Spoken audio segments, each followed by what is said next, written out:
Hi everyone, my name is Joelle. I'm so happy to be here with you today. And I also just want to start off by saying thank you. Thank you for journeying with us for the past 2 weeks. If you've watched all these videos so far, welcome if this is the first one you've seen. And happy Holy Week. It's the holiest week of the year for us as Catholics, the week where we're gonna just journey with our Lord to the cross. So today, I wanted to reflect on the Gospel of John, today's Gospel. John has become a Gospel that I've really just loved over the last few years. I just love the way that John the Beloved, St. John, writes, the way he describes the accounts of Jesus' life. In particular, today, we're in John chapter 13. We're talking about Judas's betrayal. But what I loved when I was reading through this, something I'd never really noticed before, was kind of how this just goes down. So Jesus had just told all of his disciples that one of them will betray him. And so each one of them starts talking amongst themselves, who is it going to be? And it says, one of his disciples, the one whom Jesus loved, was reclining at Jesus' side. So Simon Peter nodded to him to find out whom he meant. He leaned back against Jesus' chest and said to him, "Master, who is it?" Jesus answered, "It is the one to whom I hand the morsel after I've dipped it." So he dipped the morsel and took it and handed it to Judas, son of Simon the Iscariot. After he took the morsel, Satan entered him. So Jesus said to him, "What you are going to do, do quickly." Now none of those reclining at table realized why he had said this to him. The gospel reading for the day continues on, but I'm just going to pause right there. What I love was just the way, so when St. John refers to the disciple whom Jesus loved, he's referring to himself. So he's saying, I was reclining against the heart of Jesus at the table, and Simon Peter, upon hearing that someone would betray him, kind of looks at him and gives him this little nod like, hey, find out who it is.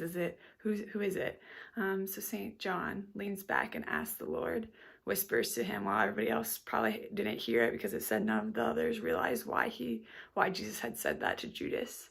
So I just really encourage you that when you read through this gospel, read it again and really put yourself in there. Look at those little details that John gives us of this account. But really the message that I want to focus on is Peter, how Simon Peter reacts. Because we all know Simon Peter, the one who Jesus gives the keys to the church, our first pope. Peter, who proclaims that Jesus is the Son of God, but then later goes on to deny him. Peter proclaimed who Jesus was, but later denies him, like in the account we heard this past Sunday at Palm Sunday. Or maybe like those others in the Palm Sunday reading at the beginning, we hear how they praise Jesus, but then they go to scourge him later. And how many times do I, like Peter, say, yes, Lord, I really trust you. Yes, I really mean it this time. I know who you are, and I want to follow you. But then a week, a day, maybe even hours later, I don't believe in that trust. I don't live that trust. I don't live like I really know who Jesus is. I deny who Jesus is, whether outright with my words or maybe more subtly with my actions and decisions. And Jesus knows. He knows Simon Peter. He knows this man whom he entrusted the church to. This man who confessed him as the Son of God, who would deny him 3 times. This doesn't stop Jesus from going where he's going to go. That's how this gospel passage ends, right? Jesus says he's going where Peter can't follow him. Peter's denial, he just said that Peter's going to deny him 3 times. It doesn't stop Jesus where he's going to go. Rather, I think it's because of this, because of Peter's denial, that Jesus goes with even more fervor, even more love to the cross, to his suffering and death, for love of Peter, because he knows how much more, and Peter's denying him, that he needs to go to the cross for Peter, that Peter needs what Jesus is about to do. For love of me, he goes with more determination to the cross. For love of you, he knows there's nothing more he can do than what he's about to do. but to go where the Father is leading.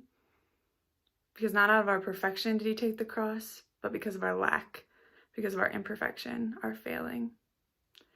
Part of my prayer routine over the past year and a half has been to pray the morning prayer as part of Liturgy of the Hours. I've started standing in front of this crucifix behind me in my home. And a few weeks ago, maybe 2 weeks ago, when I was standing there praying, I really looked at Jesus. I saw him. I saw who I was standing before on the cross. I was really present to him. And when I was at my day at work, I was reminded of that morning, of how I had spent the morning looking at Jesus on the cross, how I had seen him, and how that had changed my whole day.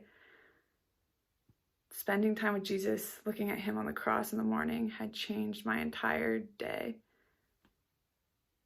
And I realized how if I would do that every morning, if I was really present to him every morning, how my days would change.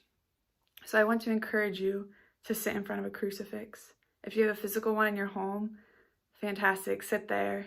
If not, gaze upon a beautiful painting or other work of art depicting the crucifixion.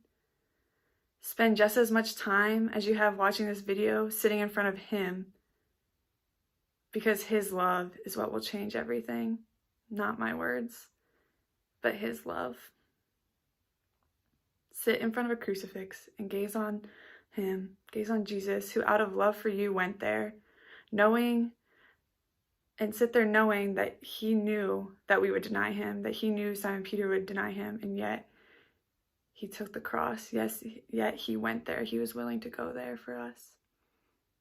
Ask him, Jesus, how have my sins put you on the cross? Why did you go to the cross knowing I would still deny you? Take some time to make a good examination of conscience and seek the sacrament of reconciliation this week. I know priests are still administering the sacrament of reconciliation from safe distances, even during this time. May Jesus' love shape you in this Holy Week. Know of my prayers for you.